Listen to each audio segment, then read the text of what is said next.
Invertir en inmuebles en España, bienes raíces en América Latina, una de las modalidades de inversión favoritas que desde muchos años llevo ya cierta experiencia gestionando alquileres propios, los de terceras personas, porque primero llegó un negocio de marketing y luego a posteriori un segundo de gestión de alquileres, explotación de inmuebles en la parte de real estate. Total, muchas experiencias, grandes errores, buenos aciertos y un negocio que sigue siendo muy bueno, bajo mi punto de vista, porque te permite tener ciertos ingresos recurrentes. La inversión inmobiliaria es algo muy estable, entre comillas. Es verdad que puede haber problemas, ahora entraremos con gestión de alquileres, gestión de habitaciones, problemas, impagos, inquiocupas, ocupación totalmente o derramas que tienes que afrontar. Para invertir en inmuebles yo siempre aconsejo que primero tengas un negocio o que tengas una buena nómina, porque no busques el ser inversor si tu problema probablemente sea de ingresos. Está muy bien que quieras ser inversor, pero si estás ganando el salario mínimo o estás ganando 1.300 o 1.500 euros, tu principal problema es el ganar más dinero. Ahí es donde tienes que poner el foco en la generación constante de ingresos. ¿Por qué? Porque siempre va a ser mucho más inteligente y más rentable tener un negocio, ingresos activos que ingresos pasivos, que no es otra cosa más que poner el dinero en rentabilidad, esos pequeños soldaditos en producción y que te devuelvan un 10, un 15, un 20%, un 7% neto, depende de la modalidad de alquiler. La cosa es que yo desde pequeño, no me digáis por qué, pero lo veía muy rápido y lo veía muy claro de que año 2025, 2024 cuando lo grabamos, pero estamos ya entrando en un nuevo año, ¿cuántos salarios hay en España? ¿Cuánto gana la gente de media en tu país? En América Latina, en Venezuela, en Colombia, en Argentina, da igual donde estés viendo si eres hispanohablante este vídeo, ¿cuánto gana la gente al mes y cuántos se paga de alquiler a proporción? 500 euros, 800, 1000... ¿Cuánto vale una habitación en Madrid, en Valencia, en Barcelona? Y haz los cálculos si eres un inversor, quitándole el salón a esa vivienda. Profundizaremos más también cuánta rentabilidad y cuántos ingresos pasivos puedes tener. Un buen negocio que no acarrea, no está exento de problemas. El primer inmueble que yo adquirí fue en una localidad de Navarra, donde yo soy, aquí en el norte de la península, en España, y la adquirí a través de idealista.com. La cosa es que no iba mal la cosa, porque en ese momento quería invertir, tenía cierta liquidez, digamos que llevaba ya más o menos unos 3 o 4 años con mi negocio de marketing, tenía unos buenos ingresos, un perfil de ahorro total, porque eso los bancos también lo ven, todo lo que es la CIRBE, tu ratio de endeudamiento. El banco siempre te va a dar entre un 35 y un 40% la deuda que puedes soportar sobre tu rendimiento, los ingresos que tienes. Si estás ganando 1.000 euros te darán una hipoteca. Es verdad que hay matices, si tienes más ingresos que declaras o no, pero quédate con este símil, esta aproximación, 350 de hipoteca o 400. Es que ya es más difícil que te den, porque el banco sabe que tienes que pagar facturas, que tienes que comer, asumir el coste de la luz, etc, etc. Como os decía, presenté varias ofertas y me dijeron que no. ¿Qué es lo que pasó? Que al final veía que pasaba el tiempo y no conseguía, porque no tenía el conocimiento en esos momentos, de adquirir un inmueble con un 20, un 30% de descuento, que si tú, por ejemplo, compras barato, se hace el negocio en la compra, con todo lo que es la protección futura que tiene, ¿no? Conforme a la inflación, tú ya estás ganando y tienes un margen de seguridad. No es lo mismo que compres un inmueble en Idealista y como mucho rasques 2.000, 1.000 o lo compres al contado, depende del capital que tengas, o sin prácticamente negociar. En ese momento me dijeron que no a 3 o 4 inmuebles, porque yo creo que estaba bien echado, pero no es fácil que te digan que sí en todo momento. Y total que adquirí un inmueble, os digo el precio, 127.000 euros de 3 habitaciones con un baño, en una zona muy bien ubicada, eso sí, lo sigo teniendo alquilado hoy en día.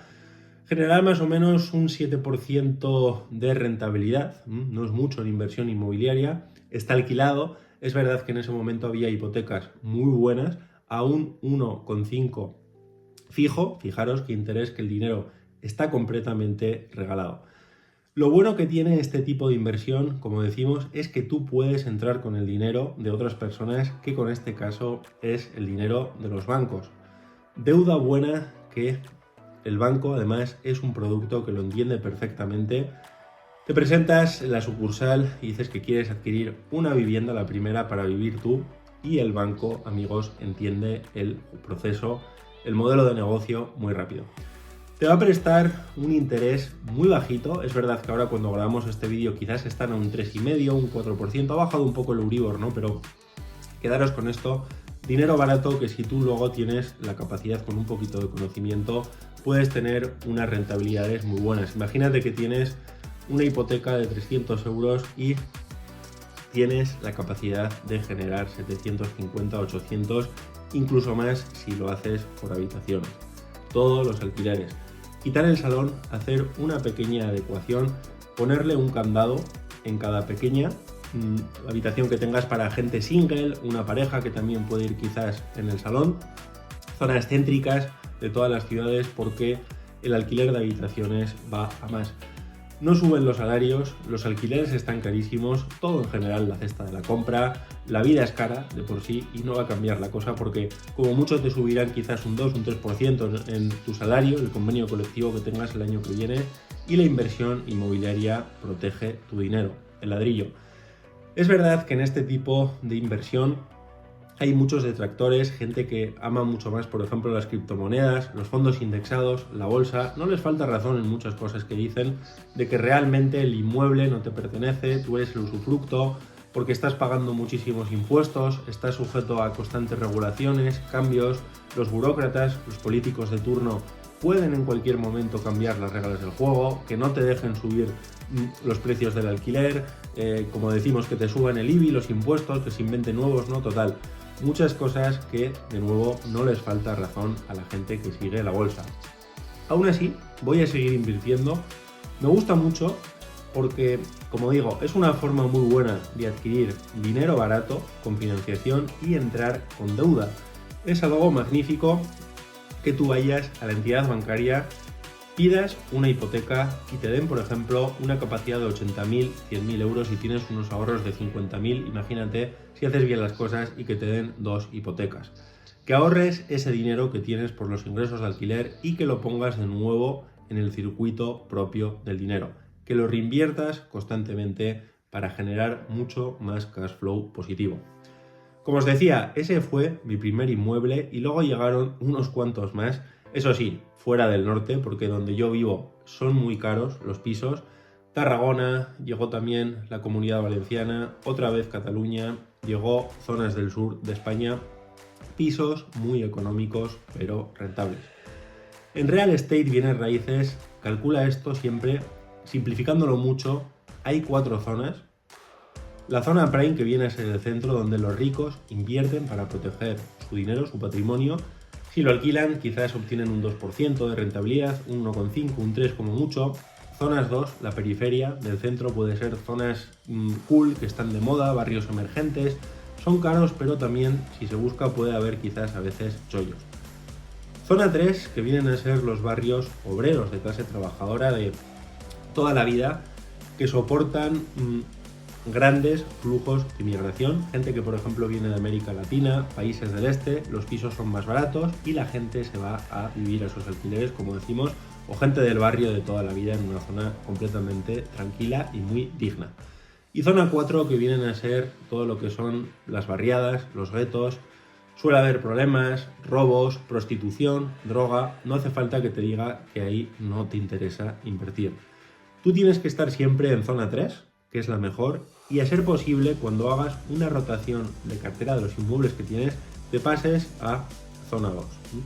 Porque no eres tan rico como Amancio Ortega, ni tienes tantas empresas para estar ahí poniendo tu dinero, colocándolo, no obtener ninguna rentabilidad, si lo que estás buscando, amigo, es el flujo de caja positivo.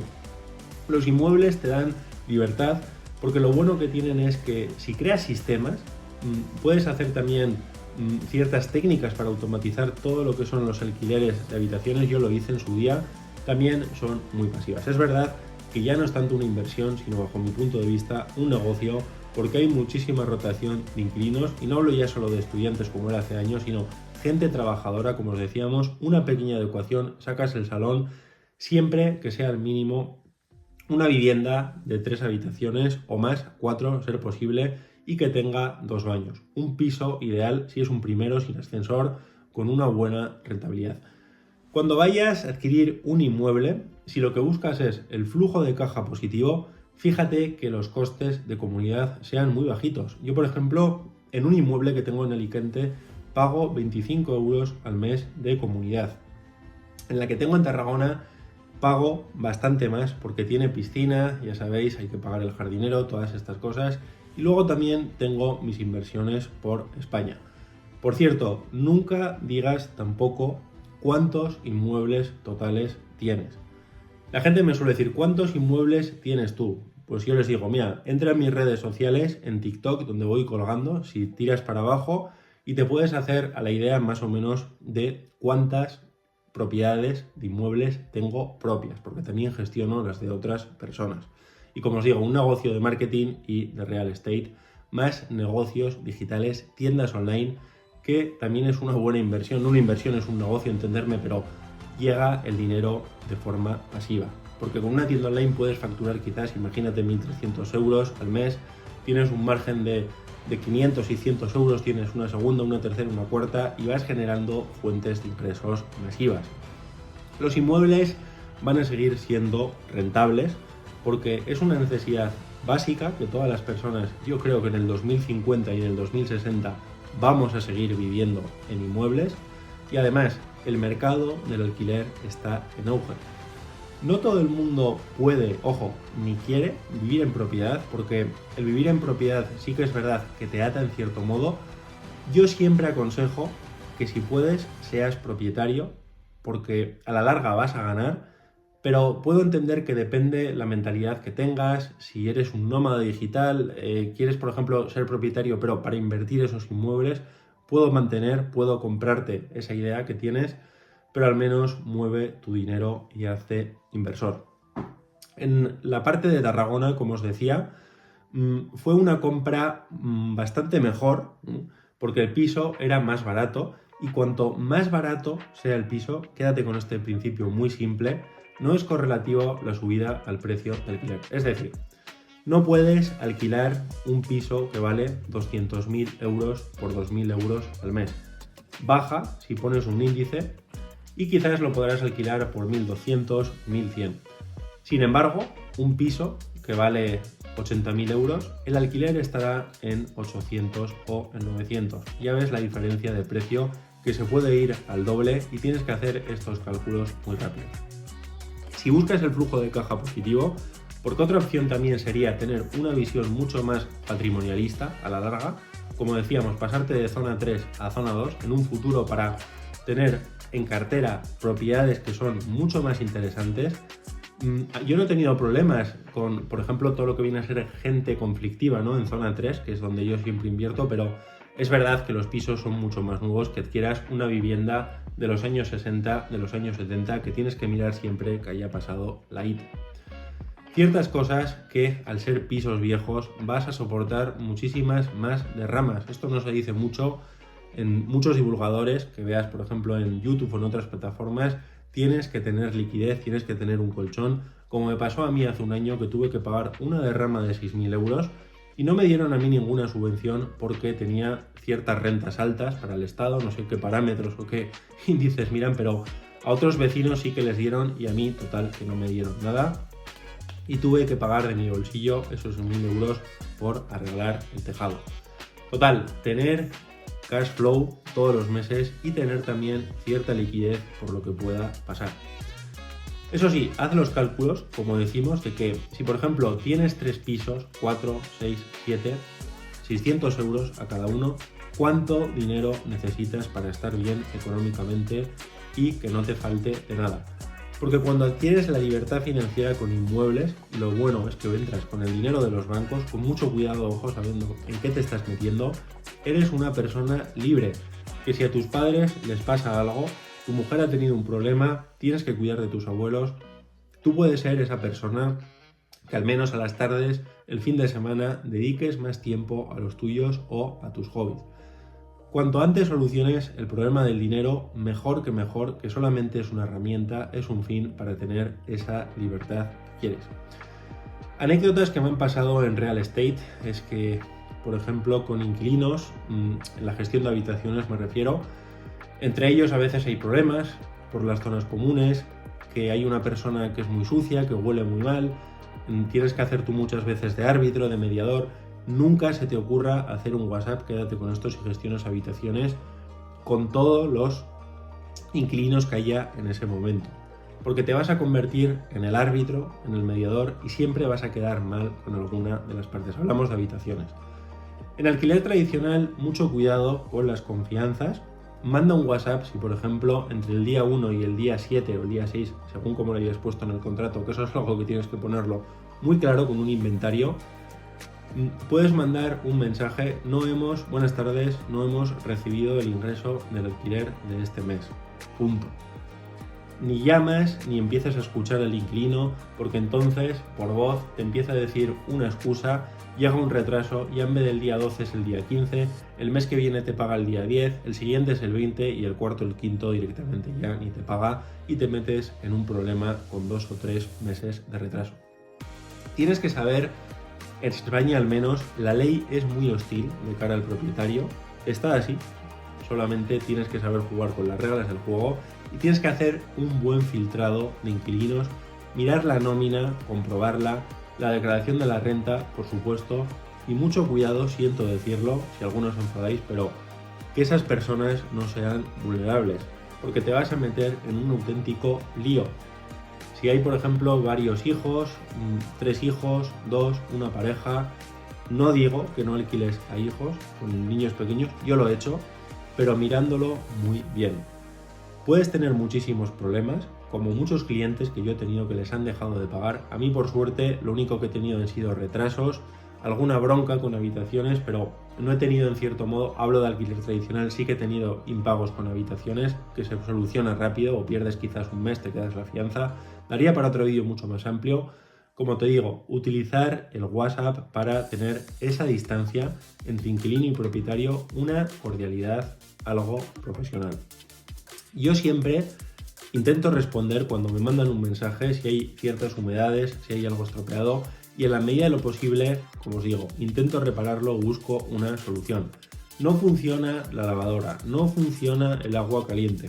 Cojo el seguro, mando un fontanero, que me pasen una foto si se ha estropeado, me fío del inquilino y en 2 o 3 días hábiles llega el producto, por ejemplo, de Amazon. Si se ha roto una silla, pasa algo, hay goteras, qué sé yo, mando una persona a hacer que tu cliente, que en este caso es el inquilino, te está pagando mucho dinero al mes. En cualquier empresa privada tratarías muy bien a una persona que te paga 600, 700, 800 euros todos los meses, y es tu obligación, además está en el contrato, en la medida de lo posible, cuidar a esa persona que también te paga todos los meses.